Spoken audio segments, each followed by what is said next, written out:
Hej, hej! Dziś pokażę Wam, jak zrobić opakowanie na słodkości. Asiasiowo.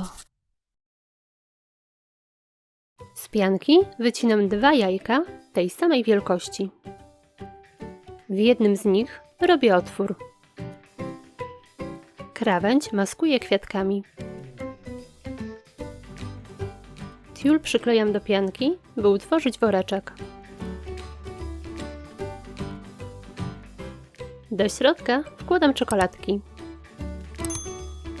Zaklejam woreczek. Mocuję jajko z otworem. Zostawiam górę bez sklejania. Robię otwór i przywiązuję wstążkę. Mocuję kokardkę i tak naprawdę to wszystko. Oczywiście do woreczka możecie dać inne słodkości czy też małe prezenciki. Subskrybujcie mój kanał, by nie przegapić żadnego filmu. Do miłego!